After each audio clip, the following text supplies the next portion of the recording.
Last time we talked to you, Mr. Ben Anderson, you had just come back from doing a documentary on Afghanistan, following the British troops there, and it was a bit of a cock-up. Yeah.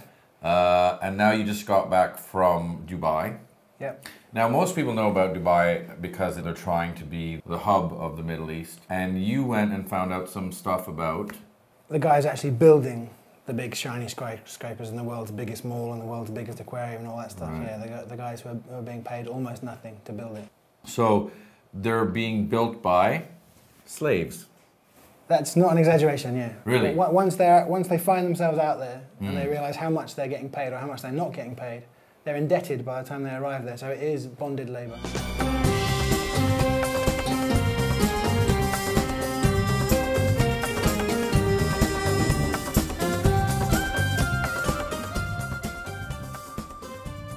We focused on a lot of Bangladeshi workers. So the local agents approach them in the villages, say, you've heard about Dubai, you've heard how amazing it is, I can get you a job out there where you get paid £300 a month, which to them is an amazing salary. Pay me £2,000, 200,000 taka, local money. I'll get you out there, it'll take you 6 months, a year to pay off the £2,000. Then you'll start sending loads of money home, and before you know it, you'll be buying your family a shop or a farm or whatever it is. As soon as they land, their passports are taken away. They also then find out they're getting paid between £120 and £160 a month. And this is for 6 days a week, 12 hours a day, and living 8 men to a room, and in what we saw were absolutely squalid conditions. The dream of escaping the dreary British winters and joining the celebs in the sun is one many Brits share. So I pretended to be one of them and signed up for a first group tour that they promised would show me a side of Dubai which simply can't be revealed from a website or newspaper article. The first group sales team were adamant the workers building their projects were treated well. You know, the first group workers, you look after them? Absolutely, absolutely. Yeah. Well, I mean, they all have good, like, a staff accommodation. I think they're pretty happy to be here, actually, because it's much more difficult to earn some money in Pakistan or in India. So it's all fine. I mean, because it's important for us to know that. No, absolutely, absolutely. Don't worry, there are no slaves here. So this is what I found interesting about this is the common perception, even when I was there in Dubai, is that, oh, it's good for them. Yeah, you know? Looks bad to us, but for them, it looks bad it's to us, okay. but yeah, it's good for them. And we can't get on site to interview the workers, but we're going to wait until they knock off, follow them back to their labour camp and see what conditions are like on this, which is one of the most high-profile projects in the whole of Dubai. This is pretty much how we worked for over a period of 3 months out there. Sneak in or speak to them before they went into the labour camp, because there's a camp boss at every single gate stopping people going in. You're not allowed to talk to them? No. So we'd try and grab them before they went in and say... What would happen if you get caught? Well, journalists in the past have been imprisoned and been slapped with massive fines out there. First impressions, are, if you didn't know it was a place where workers lived, you'd think it was a place where the machinery was stored. No street lights. You can smell sewage. Just sheets of corrugated iron protecting rows of huts. It looks like a shanty town.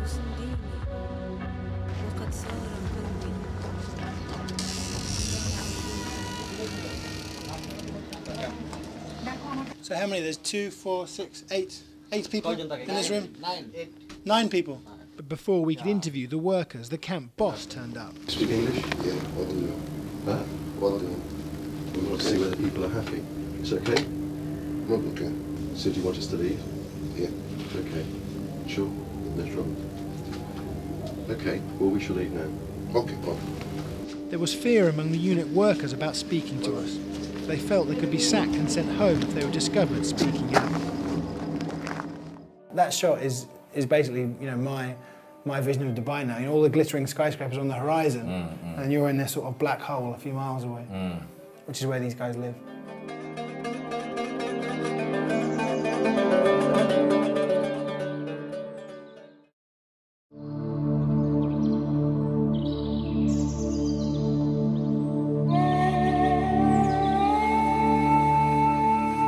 So what are we going to see now? We met an Indian agent who's been sending workers to Dubai for years, making a lot of money. And they complained to her a lot, and she just put it down to them whinging. But these guys were particularly persistent, so she thought she'd investigate. When she actually finally found these guys, took her like 2 months to find these guys, made her so angry that she's now the first, as far as I know, first agent to speak out about this and speak out with us. As we drove into it, she said, that building over there, that's it. You wouldn't even keep cattle in that building. The story of the migrant workers is the dark side of Dubai, the side which the annual 1.1 million British visitors to this country never see. We'll see the living conditions are really, really appalling. Almost inhuman conditions they've been living out here. This is their very, very, very basic toilet facilities available to them. That's the toilet. 2 toilets and 1 shower unit for 45 people. Right now I seriously wish the world would wake up and look beyond the glitter to the actual darkness which is there behind. I seriously don't think there is a lot of moral consciousness amongst the employers over here. And I would not say just 1 or 2 companies. Most of the companies have absolutely no regard for the human life or the human element of this job that is involved over here. Absolutely no regard, no. You see they're building a fire there. There is a hob in the building, but there's no gas. The company don't supply them with gas. So they're just building themselves a fire out in the backyard, and that's how they cook for all 45 men. So they don't have water, they don't have cooking facilities? No, they're completely independent. Whatever they get, they scrape together themselves. Yeah, I mean, we spoke to guys who said all month they eat bread, rice, potatoes, that's all they eat. And I said, you know, what about meat or fish? Don't you ever eat meat or fish? They said 2 or 3 times a month they can eat meat or fish. And we went into one kitchen and we saw the guys cooking, you know, their luxury portion of fish for the month, and it was like 4 guppies. I mean, 4 fish like this big. That was all it was. They are easy prey for recruitment agents in their home countries who charge them huge fees just for the privilege of working in Dubai. On average, they pay around £2,000, a sum of money so high that they have to take out loans or sell family land to pay it. Yeah, there are an estimated 3 million of these workers in the Arab Emirates, United Arab Emirates. So if they're paying £2,000 each, that's, you know, some serious money. What's that for? It's called a visa fee, and it's supposed to cover the visa and the flight, which of course is much less than £2,000, but that's what it's called, is the visa fee. It's just a fee for the agent to arrange the privilege of being able to go and work in this paradise. And is there actually a visa fee that you have to pay the government? It's illegal for the company or its representatives to charge the workers for the visa or the transport. There would be a contract signed in the host state, and he would then be flown to Dubai. On arrival in Dubai, that contract would effectively be ripped up. He would be paid sometimes half of what the intended salary was, and his passport would also be confiscated. The Scottish guy is very interesting. Almas, the Indian agent, was so outraged by what she found when she found these workers that she wrote to everybody she could think of. I mean, obviously everyone in the Dubai government, but Amnesty International, Human Rights, everybody. Nobody replied. He's the only person that replied. He used to work for an oil company in Abu Dhabi and was so outraged by what he saw, you know, being done to the workers, that he's now set up an NGO called Mafi Wasta, and he was the only one that replied to Almas. Wow. So nobody cares? No. So the forgotten slaves of Dubai? Yeah, well, they're largely not known in the first place. These men were shunted from camp to camp before ending up here either jobless or forced to serve out their contracts. The families they left behind do not receive any money from them. There is no get-out clause. Even if their passports were returned to them, they couldn't afford to go home. They're trapped. Basically, yes, you can say they are in kind of a bondage to the company for the span of the contract that they are here. Isn't holding passports supposed to be Illegally, yes, there are a lot of things which are supposed to be illegal, but they still happen here, and it's very regular. That happens very often. There are some laws in place. For example, there was a law introduced recently where if the temperature goes above 50 degrees, I think it is, the workers are supposed to, you know, down tools and rest until it gets cooler. So as a result, the temperature never went above 50 degrees. How can it not go above? Well, officially, it never went above 50 degrees. I mean, it did go above 50 degrees, but according to official records, it never went above 50 degrees. So workers never stopped working. There is nothing for me. I borrowed from other people to buy food. It's been 5 months he has not paid me at all. I have begged for food or remained hungry. Somehow or other, I am surviving. My wife and children tell me to send some money or come back. Where will I go?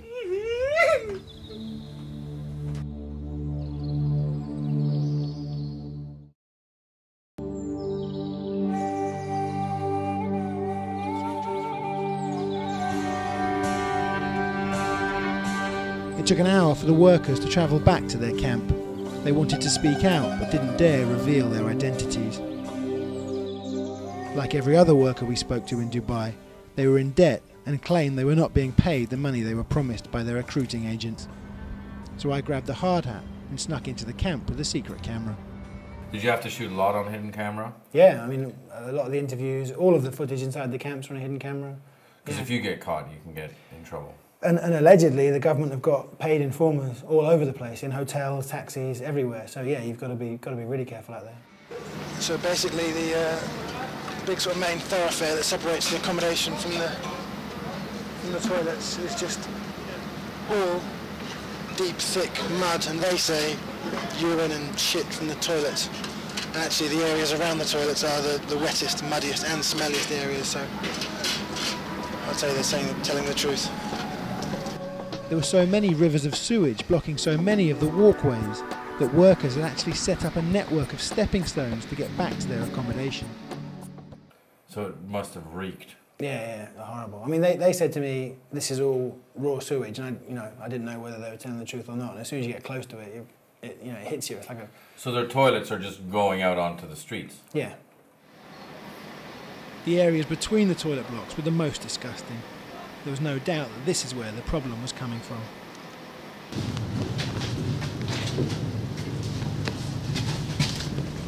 I don't know if the water works, but they can't flush it away after they've used the toilet. I tried to check every single tap. A lot of them, there was no tap to turn. A lot of them, you turn it and no water comes out. So yeah, they can't flush it away and it just sits there. But I got to, I don't know, the 4th or 5th toilet and I just started retching, so I couldn't take it anymore.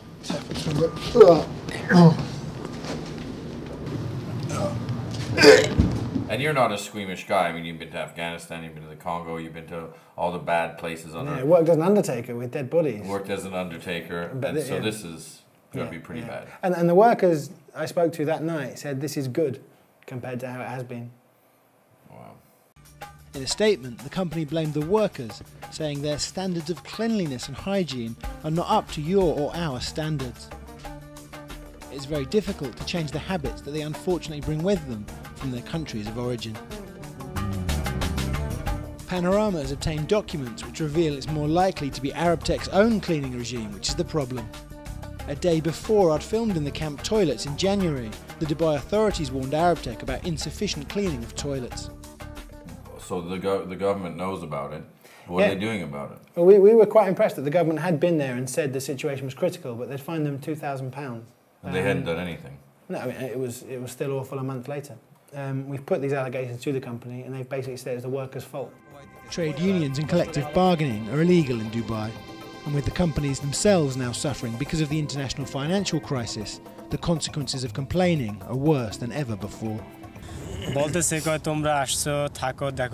telling, now that you have come, you stay and work. If we find any mistakes in your work, then finish. Back to Bangladesh. We will no longer keep you.